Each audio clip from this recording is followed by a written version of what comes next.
So I just got here to Scotland, and I'm going to do something a little different for this video. It's going to be sort of like a vlog style video, but I'm also going to sprinkle in a lot of spiritual insights along the way of this journey. So I'm not going to be diverting too much from the original content. It's just going to be like a different style of the way I present it. So yeah, today is basically day one. Right now I'm going on a bit of a small hike, and I'm going to be doing some greater ones later. So why I do trips like this, basically I came here, it is a solo trip. I came here alone. I will be meeting a friend at one point, but the vast majority of my time here will be by myself. Ultimately, I think that the reason I travel is because you can gain a whole new perspective and new insights when you are out of your usual comfortable environment. Your mind kind of gets stuck in a certain way of thinking and perceiving things, and you get very comfortable. But when you get out of that and you go to entirely new places, you see things differently, which will lead you to have greater awakenings and insights. And that's really one of my main prerogatives right now, is to continuously grow on the awakening path.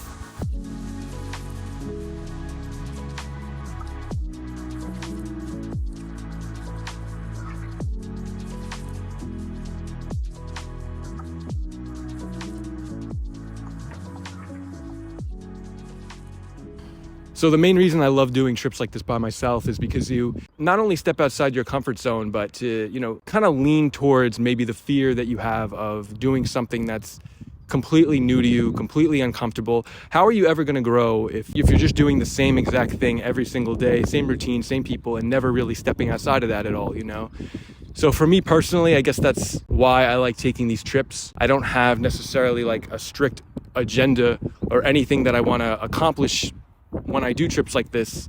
It's more so, just for the experience itself. As I always say, that's one of the key aspects of life, is to do things just for the sake of doing it, for the experience, just to be fully engaged with whatever it is you decide to do. So for me, it's really a really good opportunity for some introspection, some self-reflection, for spiritual evolution. Quite simply, it doesn't even always have to be that deep. Sometimes you just really want to see something new. Sometimes I just want to be somewhere different and see a new environment. You have to go into it with the right perception and mindset. You can't expect just traveling alone to necessarily change you. There's a lot of people who are very well traveled but are still living from a place of ignorance. You have to really embrace the opportunity and embrace the fear that comes along with it. I finally have a reason to use this GoPro. The quality is not great, but I don't think the quality is going to matter too much. Think more about the message and what I have to share. I'm going to try to film something every single day. I'll be here for 1 week, so I'm going to try to film a little something every single day. Certain insights I have along the way, certain things I can share if maybe you're thinking about doing a solo trip yourself, ways that you can kind of ease into it. So for me, I didn't start just going to Europe completely alone. I kind of started with smaller trips within the US. And as I got more comfortable with that, I started branching out a little bit, traveling to new countries by myself, and I absolutely love it. I wouldn't do it any other way. So stay tuned. I'm going to film as much as I can and then kind of piece everything together at the end and see how it comes out.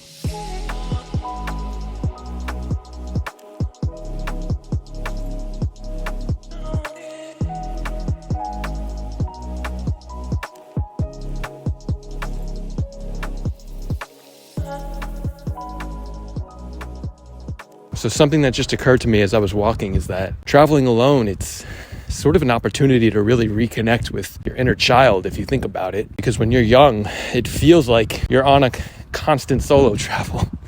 The times that you had to experience something new that was very fearful for you, your first day of school, for example, the first time you started socializing, all of these sorts of new experiences that you maybe didn't know how to navigate, that were scary and confusing and you had uncertainty about, indecisiveness, right? So now as an adult, when you travel alone, you have an opportunity to kind of allow those same feelings to surface. And that's all that inner child work is. That's all that inner healing really is. Meeting those same things that you experienced as a child, if meeting them now as an adult with more compassion and wisdom and accepting them. And I just realized that it's a very similar feeling when you're traveling alone. It's a very similar feeling to when you're young and you're trying to journey through life and you have no idea what you're doing because it's all so new to you. When we're adults, we're kind of used to life, right? We're used to our usual everyday stuff that we do, used to the same people for the most part, used to our jobs, family, whatever it might be. We might not often have an opportunity to really step outside and do something that's different or uncomfortable. I mean, I'm sure we all face uncertainty and indecisiveness and fear on a somewhat regular basis, but it's more manageable, I guess. Definitely more manageable than, traveling to a completely new country by yourself. For some people, that can be very intimidating. So I think the point is really, it could be a really an excellent opportunity to heal a lot of that inner child stuff that you might have buried down or suppressed, never really dealt with. One of the best ways to do that is to allow those same feelings to surface again. And now you have a greater awareness and opportunity to compassionately accept them.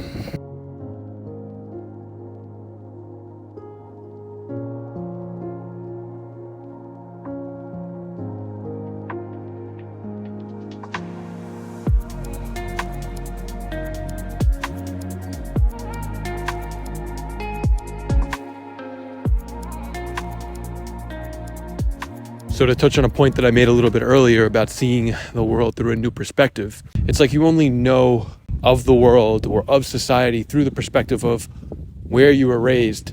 For example, I grew up in the States, so I only understand the world through the American perspective.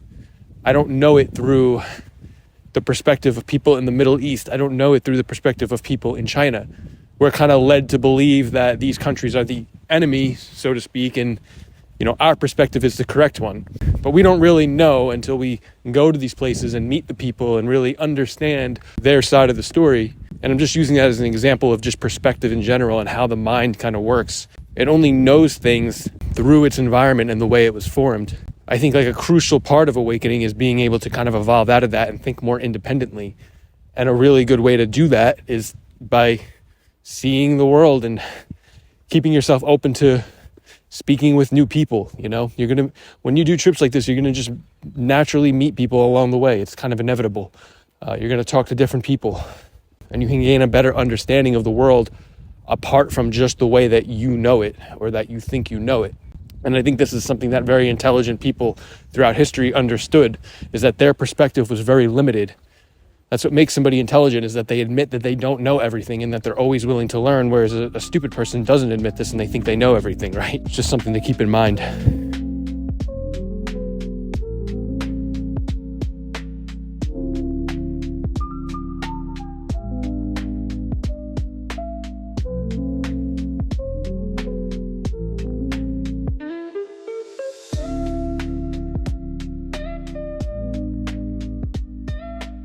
What's up, everybody?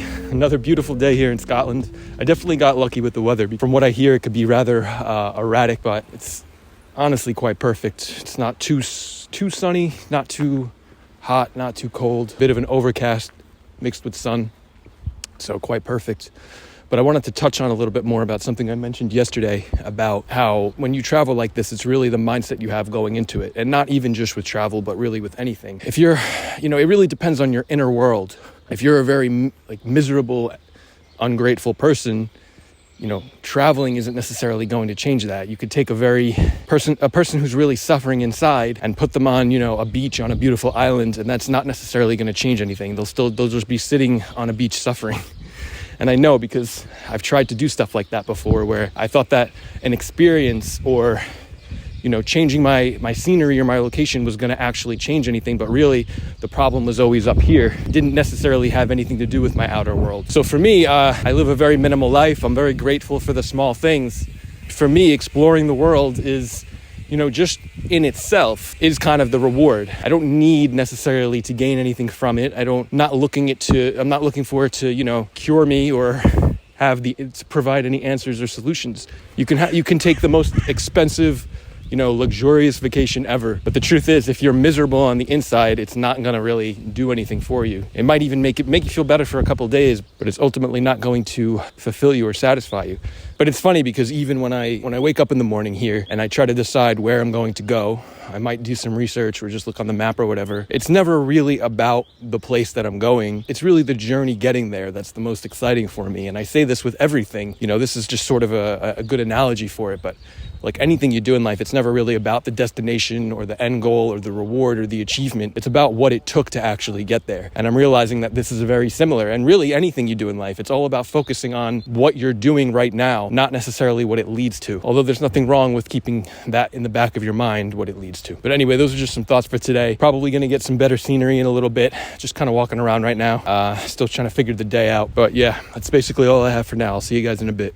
So if maybe you were thinking about traveling alone, you're a little apprehensive about it, maybe you're afraid of isolation or loneliness that it can bring, and that may come, but what I would suggest doing is staying in a city at first, because you'll be surrounded by people, and the people in cities are generally more open-minded. They're willing to help, they're willing to talk. Personally, I'm not a huge fan of like living in cities, but when it comes to traveling, I like to stay in the city as my home base and then venture out to, other parts of wherever I am, trains and so forth. But right now I'm in Edinburgh, Scotland. Absolutely love it. Beautiful city. Been walking around all day. I'm gonna venture out to some other parts of Scotland in the next week, but right now I have a flat booked here. Today is Saturday, so until next Friday I have a flat booked. But yeah, just sort of venturing out, and that's the thing. You can kind of not really have a specific game plan. You can just sort of explore and wander around and talk to some local people, just see what the city has to offer. But which is a lot better, like if you're traveling alone and you just automatically go to some completely rural place, unless that's your intention.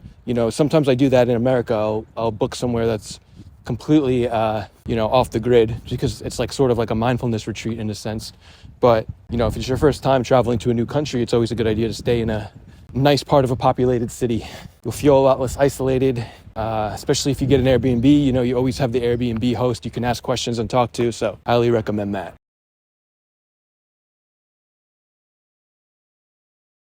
So unfortunately, yesterday I didn't get a chance to film as much as I wanted to on my little excursion to that other part of Scotland. It was on the west side of Scotland. It was called the Trossachs, but it was absolutely beautiful. I did get some footage, which I'll put here as a B-roll. But today I'm going to something called the Pentlands National Park, or something like that, which is like on the outskirts of the city that I'm staying in.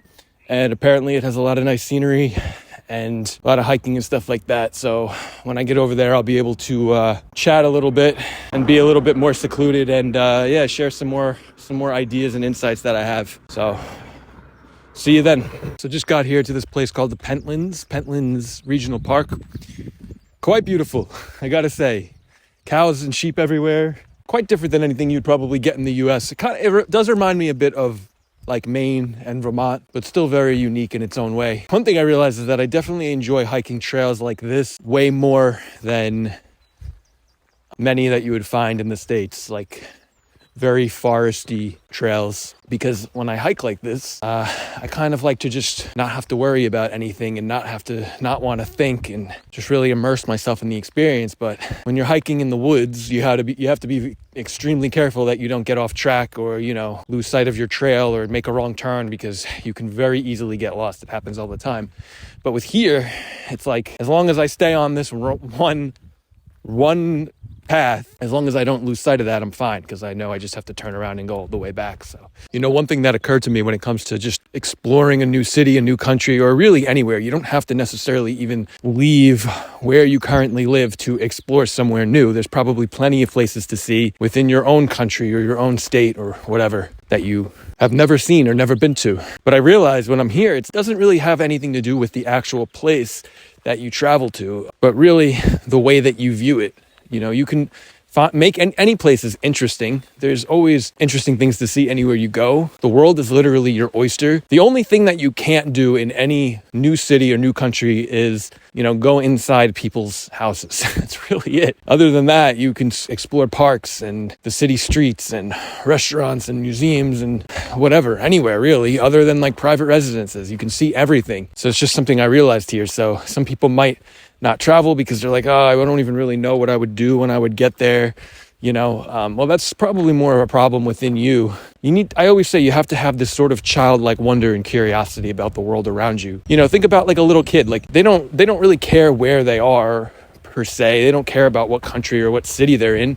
They just go and they explore it all with this sort of sense of awe and this kind of beginner's mind, right? Everything is so new and beautiful and wonderful to them, right? So what I was saying the other day, it's like this whole traveling thing, it is a lot like reconnecting with your inner child and sort of bringing that out a bit. But you want to just go and have this sort of infinite curiosity about the world around you. And also it is good sometimes to have a little bit of a reason or a plan. I know I said before that, sometimes you can just go for the sake of it, but maybe you're not that kind of person. You might need some kind of reason to go somewhere, and that might push you a little bit and give you the urge to actually explore somewhere new. So that's good as well. Even if it's just to see some monument or something, it'll give you a reason to want to go there. And the actual thing itself might not even be that great, but just the fact that you journeyed there and what it took to get there and everything you saw and everyone you met along the way. So just some thoughts for today.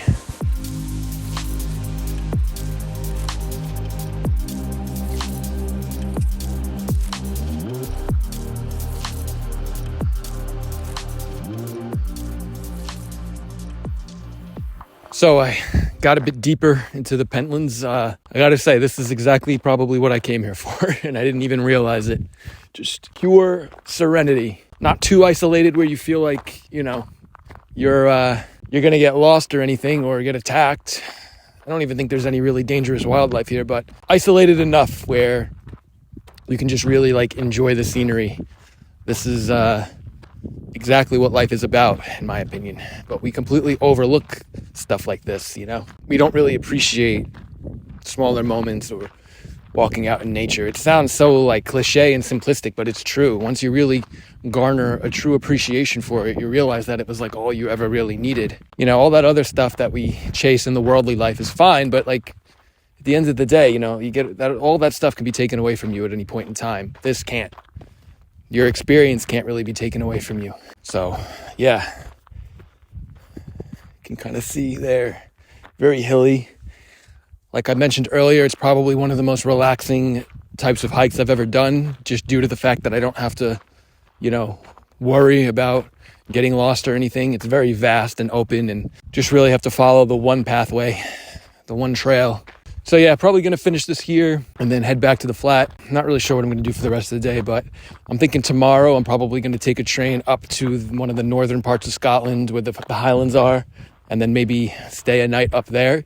I think that'll definitely be really cool to film some footage. Definitely some interesting things to see up there. I'll check in with you guys later. This might be it for today, but if I happen to think of anything else I want to talk about, I might pop back on. So see you guys later. I just got here to this quaint little village in the north of Scotland. Ideally, I'm trying to get to, I don't know if you can really see it, but trying to get to, there's a mountain back there. So hoping to get up there or at least get a lot closer to it, but kind of just allowing the wind to take me where it shall. So the one thing I was thinking about when it comes to traveling alone, you definitely have to be comfortable in your own skin. You have to be comfortable being alone, but really, comfortable in your own skin and just sort of comfortable with whatever happens, whatever life throws at you. There's no way I would have been able to do this 10 years ago, 5 years ago even maybe, because you got to kind of be willing to adapt to anything.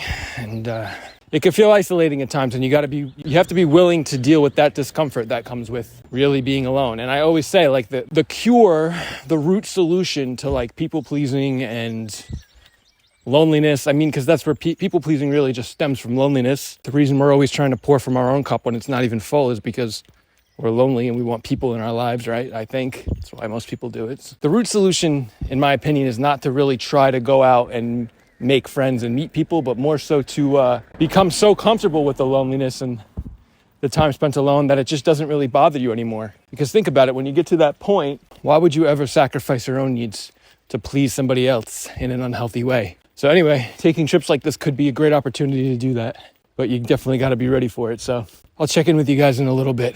I love the amount of sheep and cows that you can see here in Scotland. I guess we have that in America too, but they're just it's not really a stereotype. They really are just everywhere.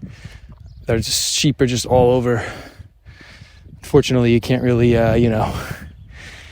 interact with them. But I remember when I was on a farm in Maine, you were able to play with the sheep, and they're kind of like more calm dogs. That's sort of what they reminded me of. They'll come run up to you and stuff, but they're more chill. They don't try to necessarily lick you or jump on you or anything. They kind of just run up to you and kind of just sniff you. So yeah, that's when I realized I love sheep. And I also have been passing a lot of cows as well. And it kind of reminded me of the story when Buddha was sitting with his monks and a man came by and he asked them, he was like, "Monks, I had 12 cows and I lost them all. Have you seen them? Did they come in this direction?" And Buddha said, "No, sir. You might want to look in the other direction. We have not seen your cows." And the man was all frantic and he ran away. And then Buddha turned to his monks and he was like, "You guys are very lucky. You don't have any cows to lose." So in the modern age, our cows are our achievements, our relationships, the things that we're so scared to lose and that we're so attached to, right? I don't think the idea necessarily is to not have any cows, but rather to recognize how much you cling to them and how scared you are of letting some of your cows go. So our whole life just becomes, manipulating everything to make sure that our cows stay close to us. This is how a lot of us are, how I used to be, and many people are when it comes to relationships in particular, right?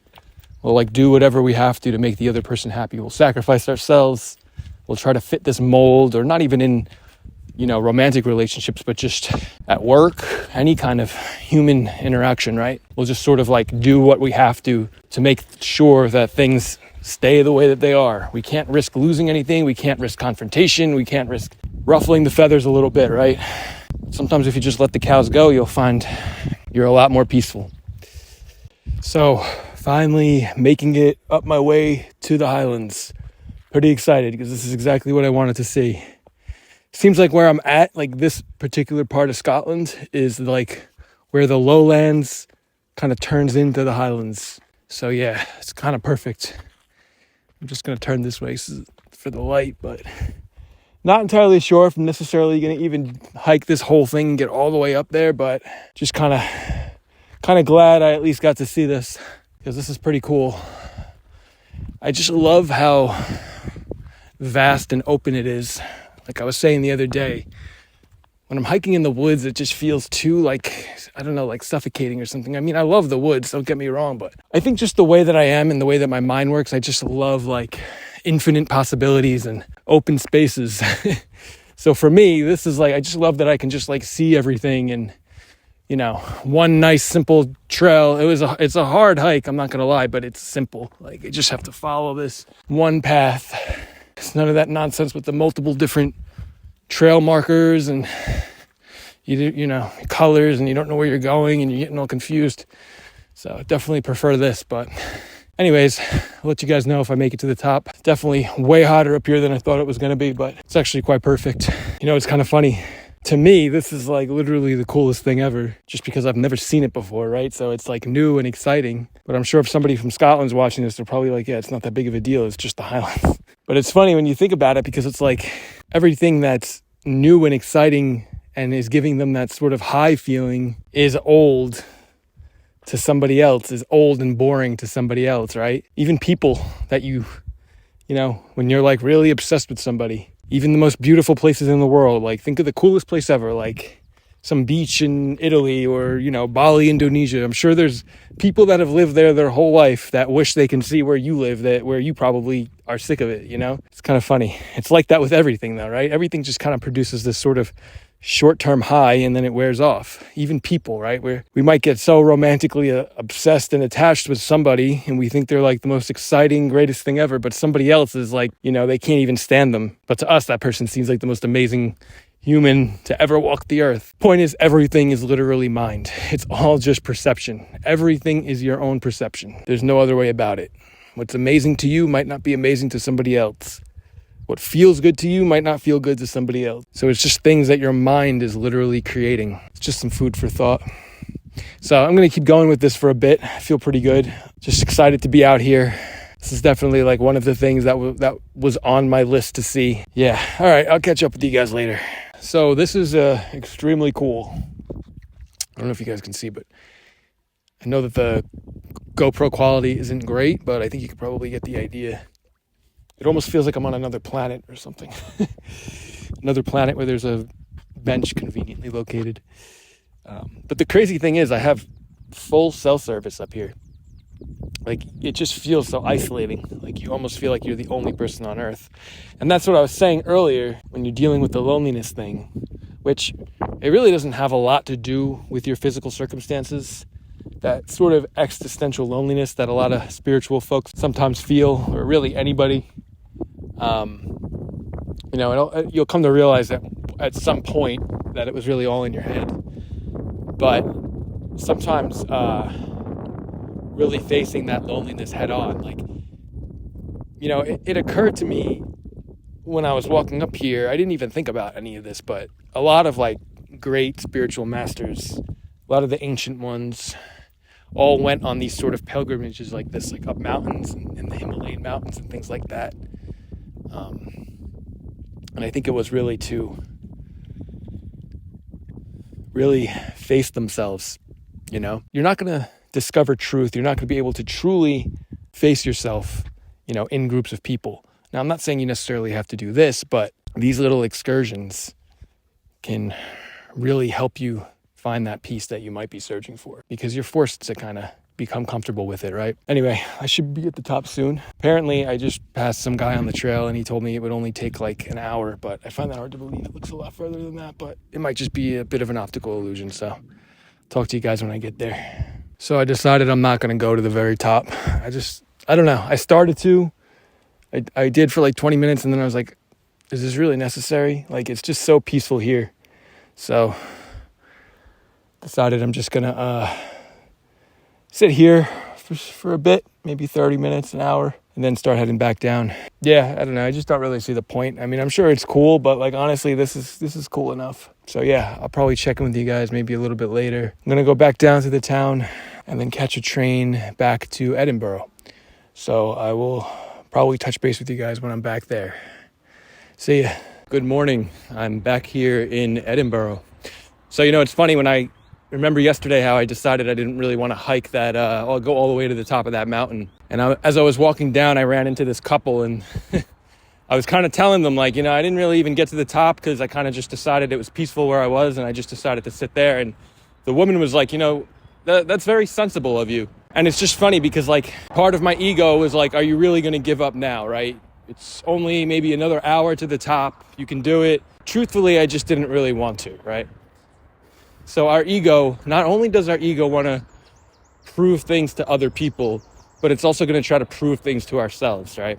And this is why you see people with a lot of these sort of stunts and sort of chasing these adrenaline highs and things. You really got to learn to truly listen to your intuition in a lot of situations and just do what feels right in that moment. Not because you have to challenge yourself per se or prove something to yourself or other people, right? So anyway, it was a great day. Just going to basically spend the day here in Edinburgh, maybe head back to the Pentlands where I was at a couple of days ago. I really liked it there. And then just check out a couple of places. There's tons of things to do in the city. It's a very walkable city, which I like. I haven't really gotten bored of just kind of walking around it yet. Thinking of maybe checking out I think it's called the National Museum of Scotland in Edinburgh. Not a huge museum person, but figured I would just pop in and see what it's about. So yeah, I think that's pretty much it for right now. Gonna walk around a bit. We'll let you guys know if anything comes up. So not really related to this trip, but just something I was kind of thinking about last night when I was in the flat. And I also spoke about this with my friend that I met up with the other day here, is that meditation could sometimes actually impede your spiritual progress in a sense. Because if you just look at meditation as sort of this thing that you have to do in order to alleviate your suffering, it can actually prolong your path to freedom. Not that meditation in itself is something that you shouldn't do, but more so of thinking about it as a practice, or thinking about it as something that you have to kind of check off the to-do list, when you're meditating, you're literally just purely in awareness. You're not clinging to anything. You're not clinging to thoughts. You're simply just pure consciousness in those moments when you meditate. I think the point really is to ultimately be in that awareness at all times, always. And when you're constantly thinking oh, I'm just this person and I have to, meditate for 20 minutes every day in order to alleviate my suffering, and you keep thinking, it becomes very conditional. You keep thinking it's something that you have to do in order to feel free. It can actually keep you stuck in a sense. And they talk a lot about this in Vedanta, where at some point you even have to abandon the practice of meditation. And I don't think they necessarily mean you have to stop meditating, but they just mean you have to stop thinking of it as something separate from yourself. I think that's the point I'm trying to make. Like, stop thinking of meditation as, like, meditation just is what you are, because you just are awareness, right? So what I like to do is I don't even really think about it when I do meditate. I might just sit down, or even right now, like, let's say, for instance, I might just stop what I'm doing for like 20, 30 seconds and just anchor my focus to the present moment, to reality. So it's just something to think about. It's just something it's been on my mind for the past couple of days that I thought I would share with you guys.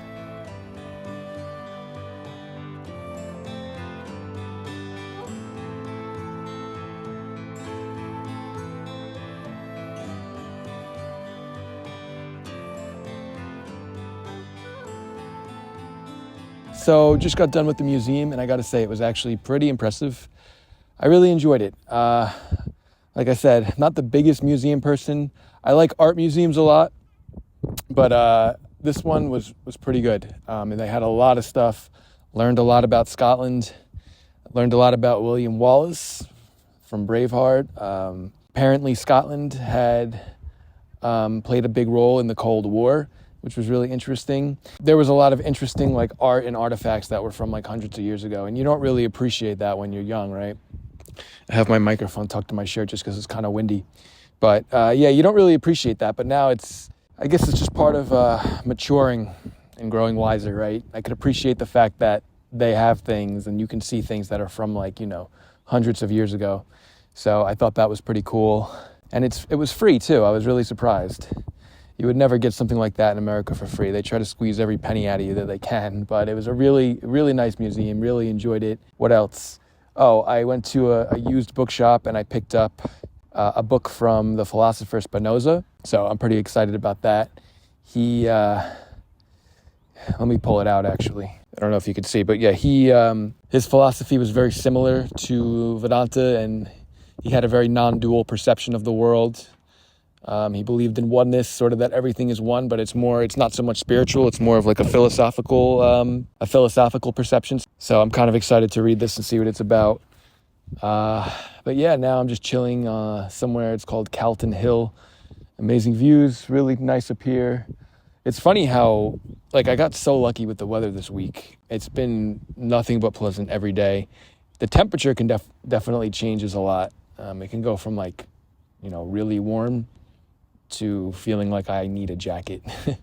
But I could appreciate that. Kind of gives you a break from both, when you get too hot, it starts to get cool. And then when you get too cold, it starts to get a little warm. So this is what I'm doing for now. You can kind of see the mountains over there a little bit. Just going to sit here and read for a while and then figure out what my next plan is. And I'll catch up with you guys then. So this is really cool. As I was mentioning, I guess it was yesterday, I really love vast open spaces. So this is definitely my vibe. This is actually where I was when I made my very first video when I first got here. It's called Arthur's Seat. You can see the vast mountains and definitely a really cool spot. I was hoping to make it back to the Pentlands, but unfortunately when I got back to the flat, I kind of slept for a couple hours. So it's a little later in the day now, so I don't think I'm going to be able to make it down there, but I think this will be just fine. It's a little windy. I hope you can hear me. I hope the audio is good. But yeah, going to explore around here a little bit. Hopefully film some cool stuff. I have one more full day here in Scotland, and then I fly out the following morning. But overall, I've had an amazing time. Just grateful everything worked out. Got to see everything I wanted. Weather was good, so no complaints. But I was also expecting very little, as I always do. Just grateful to be here. So I'll keep you guys updated. Thanks for sticking around. So if you're thinking about doing a solo trip and you're like kind of undecided, you don't really know where to go, I think that Edinburgh, Scotland is a great place to do it for your first one. Technically, this is my first international solo trip. So I guess it's important to keep in mind I haven't done too many others, but from the other cities I've been to, I would say this definitely is top of the list of like one of my favorite cities because it's very walkable, and you also have a lot of stuff like this that you can literally walk to right from the city. So it's kind of perfect if you want to kind of be in a city so you feel maybe safe or connected to people, but you also can very easily get to a lot of greenery and nature.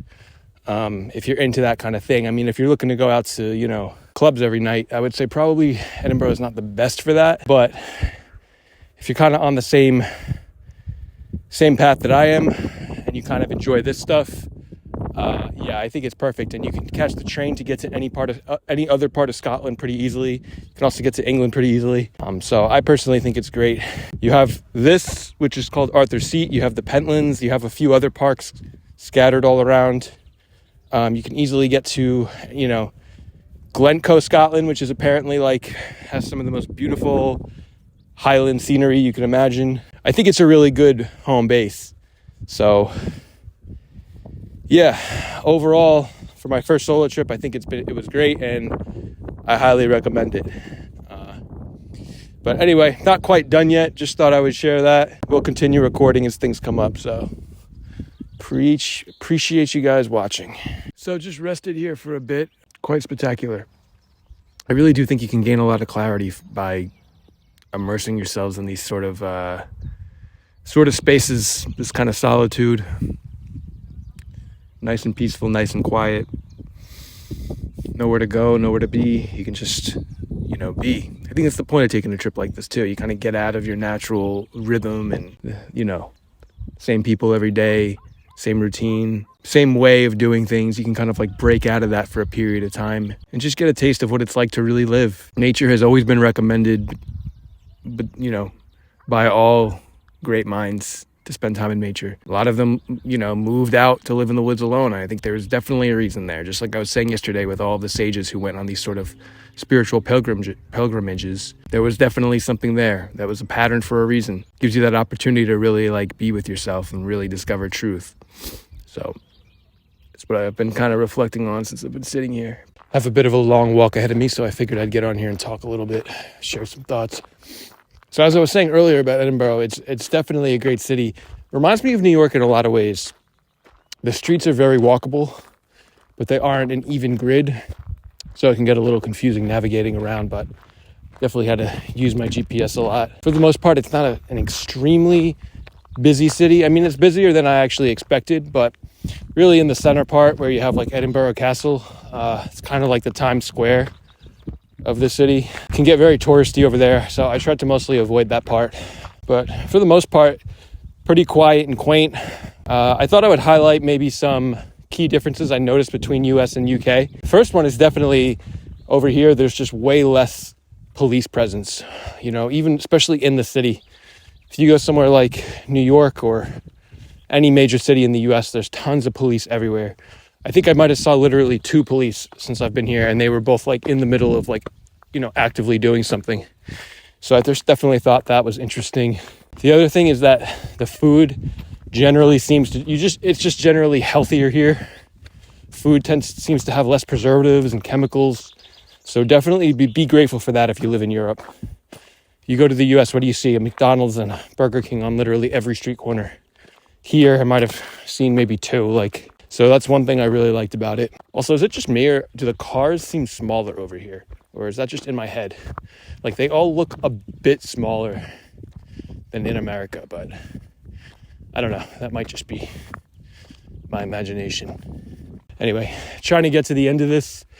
And then I'm probably going to head back to the room and call it a night. So I'll talk to you guys later. So I just got to my last destination in Scotland, a town called Queensferry, which is the outskirts of Edinburgh, the city that I was staying in for the week. It's just a quiet, quaint little Scottish town. Not a whole lot to do or see, but it's close to the airport and I'm flying out tomorrow morning. So I just figured I'd spend the night here in a hotel. It's just a quiet little seaside town. It's actually quite nice. It's definitely good just for a day. I don't think I'd be able to spend a whole week here, but it's kind of perfect just to finish the trip off and take it easy for the last day.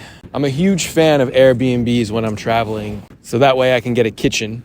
Because a lot of you guys are probably wondering about food. I know I didn't really talk too much about food, but I typically won't eat out every single meal when I'm traveling. I try to limit it just because it's kind of a waste of money and it's not really so much about the money, but it does add up and, you could spend that money towards other things. And I just don't really think it's necessary So I ate out a couple of times. I mostly got fish and chips because that's one of my favorite things to eat, and they do it really good over here. But yeah, I like having the kitchen in the Airbnb, so that way I can just kind of cook whenever I want to, and it's just, easier if you want to make some tea or just want to make something simple. You don't want to have to worry about walking to a restaurant every single time.